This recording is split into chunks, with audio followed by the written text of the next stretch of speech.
My voice cracked on the last note of the lullaby, the simple melody dissolving into a ragged sob. The tears I had been holding back finally fell, splashing onto the soft blanket wrapped around my son Noah. In my other arm, his twin sister, Isla, stirred, her tiny face puckered in a frown as if she could feel the sorrow radiating from me. I was sitting in the nursery, a room we had painted together, a room filled with hopes and dreams. But the man I had built those dreams with was in the living room, methodically and cruelly dismantling our entire life. He wasn't shouting, he wasn't throwing things. He was doing something far worse. NHE was erasing me. NMY husband, Ben, was a memory archivist.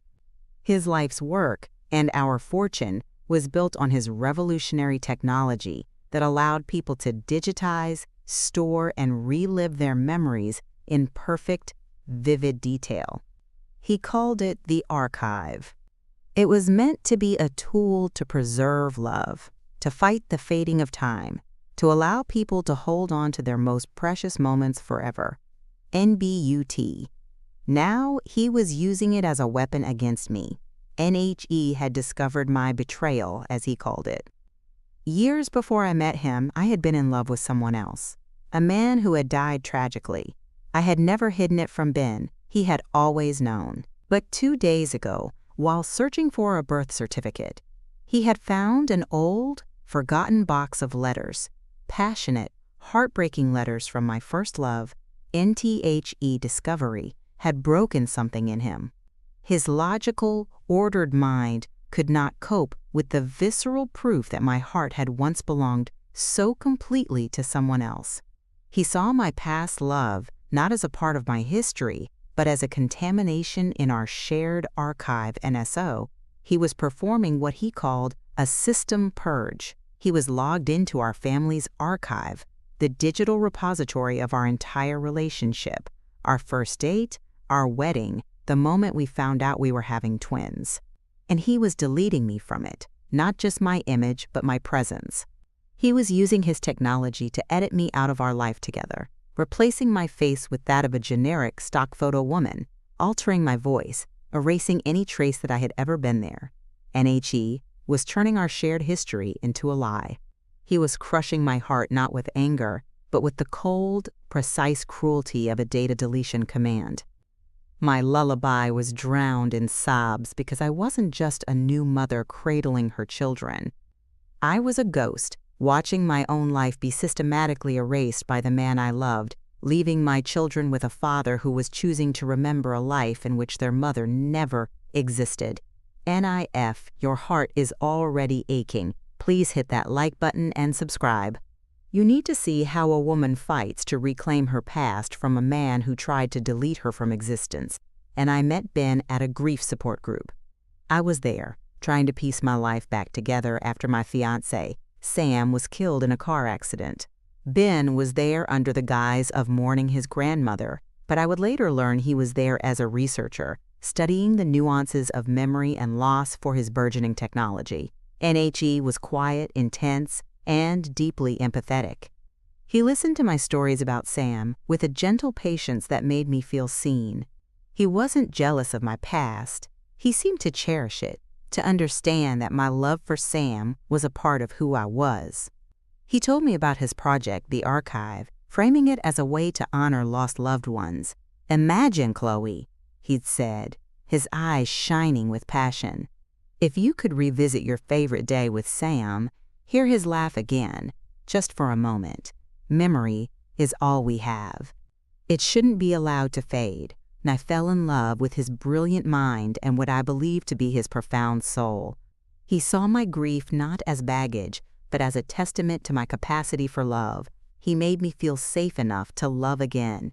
NWE built a life together.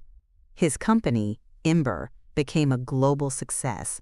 The archive was hailed as a revolutionary tool for therapy, for history, for love. People entrusted their most precious moments to his technology, and we used it too. Our own archive was a beautiful, growing tapestry of our life.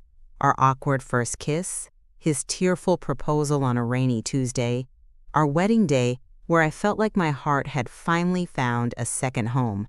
NHE encouraged me to archive my memories of Sam. "He's a part of your story," Ben had said, "and I love every part of your story." It was the ultimate act of acceptance, and I loved him for it. I felt like the luckiest woman in the world.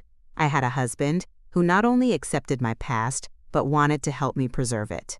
And Asi, when I became pregnant with twins, our joy felt complete. We spent months designing the nursery, archiving every moment, my growing belly, the first tiny kicks, our debates over names. We were curating the beginning of our family's story. NTHE box of old letters was an accident. It was tucked away in my parents' attic, a part of my past I had thought was long gone. My mother, in a well-intentioned but disastrous move, sent it to me along with some of my old baby clothes. "I thought you might want these for the twins," memory boxes, she'd written, and I hadn't even opened it. I had set it aside, planning to put it away. But Ben, searching for a document in the closet, had found it. He had opened it. He had read them. NTHE letters were raw, passionate, and filled with the uninhibited, all-consuming love of youth. They were from a time before grief, before caution. They were a version of me that Ben had never known, and he couldn't handle it. NTHE, man who had built an empire on the sanctity of memory, suddenly saw memory as a threat. My past was no longer a part of my story. It was a rival narrative. The empathetic man I had fallen in love with disappeared, replaced by a cold, logical technician who had discovered a virus in his system. And he had decided the only solution was to wipe the infected files, to erase the woman who had written those letters from his entire reality. NTHE change in him was immediate and terrifying. He didn't yell, he didn't accuse me, he just went silent. He looked at me with the cool, detached gaze of a stranger. "The data is corrupted," he said that evening, his voice flat. He was standing in the doorway of the nursery, where I was rocking the week-old twins. "The integrity of our archive has been compromised by a previously undisclosed emotional variable." "Ben, they're just old letters," I pleaded, my heart beginning to pound. "It's the past. It has nothing to do with us. It has everything to do with us," he replied, his eyes cold. "The foundation of our relationship was based on incomplete data. I can't live in a corrupted file. I have to restore the system to its original, intended state." And I didn't understand what he meant until the next day. I tried to log into our family archive to watch a memory of our wedding, desperate to reconnect with the man I had married. Access was denied. When I finally overwrote it with an administrative command, I was met with a scene of digital horror. NHE was in the middle of editing our wedding video. But it wasn't me at the altar with him. It was a stranger, a generic-looking woman with a pleasant but empty smile. He had used Ember's advanced deepfake technology to replace me. He was meticulously going through every memory we had ever shared and cutting me out, pasting a compliant, fictional woman in my place. And I confronted him, my hand shaking. "What are you doing?" "I'm correcting a flaw in the narrative," he said calmly, not even looking up from his screen. "I'm creating a history I can live with. A clean one." "That's not a history, Ben. It's a lie. You're destroying us." "I'm preserving what's left," he said. "For the children. They deserve a history without complications." NTHAT was when the true, monstrous nature of his plan became clear. He wasn't just doing this for himself. He was doing it for our children. He was going to raise Noah and Isla with a digital history where their mother was a stranger, a placeholder. He would show them videos of their first steps, their first words, but the woman cheering for them wouldn't be me. NHE was not just erasing me from his past. He was erasing me from my children's. NMY life became a waking nightmare. I was living in a house with a man who refused to acknowledge our shared reality. He would speak to me only about the logistics of the babies, care. Any attempt to talk about us, about our love, was met with a blank stare and the words, "That memory file is no longer accessible." NHE was gaslighting me on a technological, existential level. He was the curator of our past, and he had locked me out of the museum. I was left to cradle our children, my lullabies drowned in sobs, while in the next room, the man I loved methodically, silently, crushed my heart, one pixel at a time, and I felt like I was losing my mind. How do you fight a man who controls reality itself? He had the power, the technology, and the cold, unwavering conviction of a zealot. Any legal challenge would be my word against his pristine, edited proof. He could show a court a lifetime of memories with a fictional wife, and who would believe the hysterical, grieving mother who claimed it was all a lie? Despair was a heavy, suffocating blanket. But every time I looked at Noah and Isla, a spark of defiance flickered within me. He would not steal their mother. He would not raise them in a lie. And I realized I couldn't fight him from the outside. I had to fight him from within his own creation. I had to become a ghost in his machine, and Ben believed he had locked me out of the archive.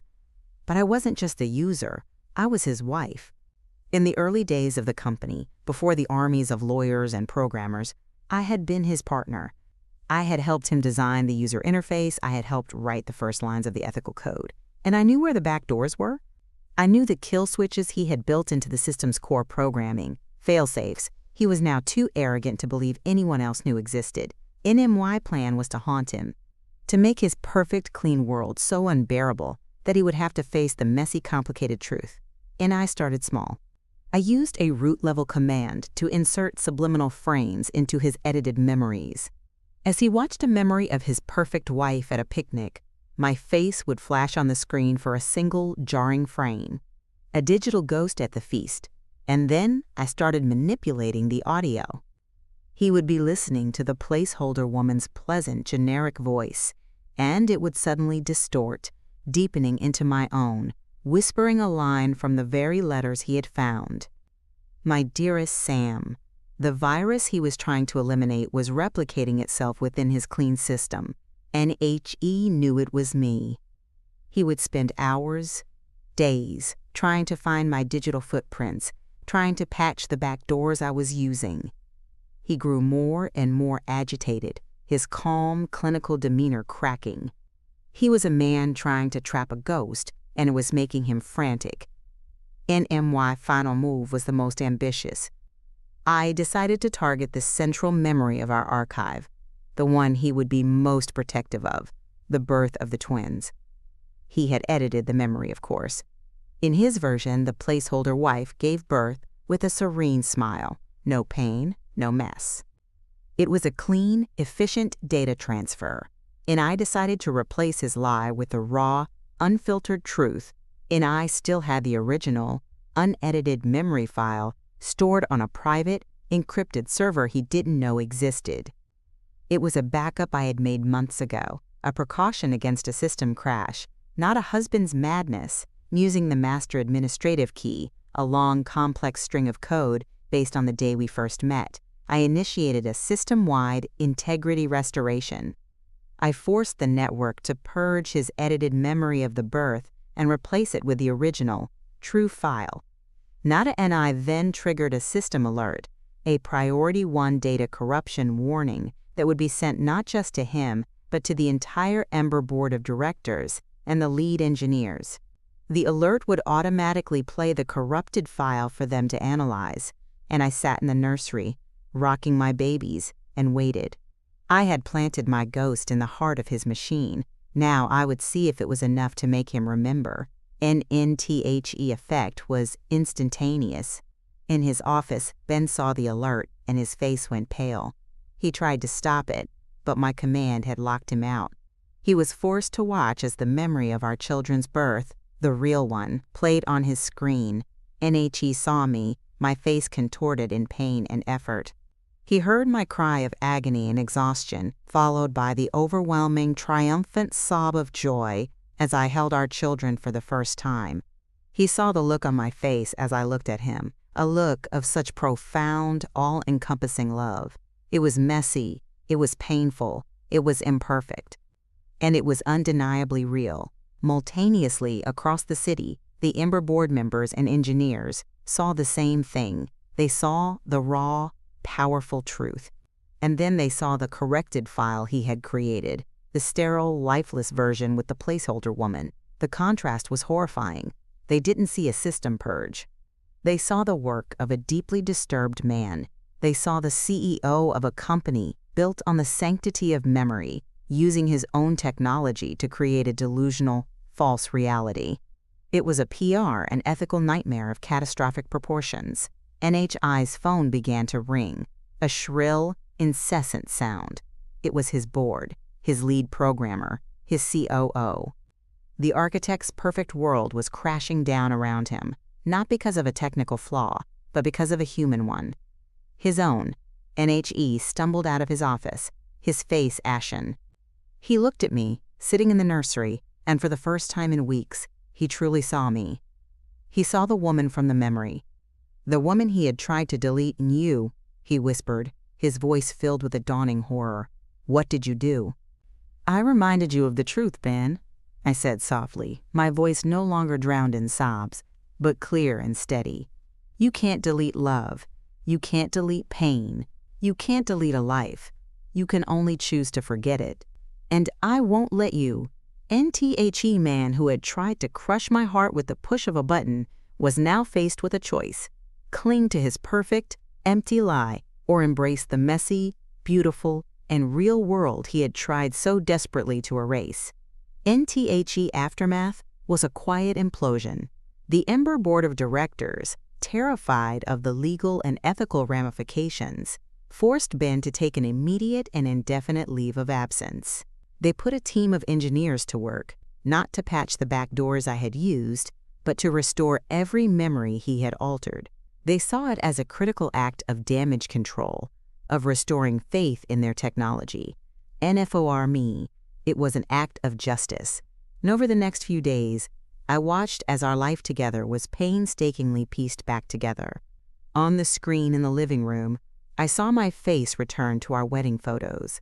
I heard my voice in the memories of our vacations. I was resurrected from my digital death. Ben was a ghost in our house. He was stripped of his power, his control, his perfect world. He would sit for hours, watching the restored memories, his face a mask of confusion and grief. He was a man forced to confront a past he had tried to murder. NHE finally broke. He came to me one night, his eyes red-rimmed, his arrogance shattered.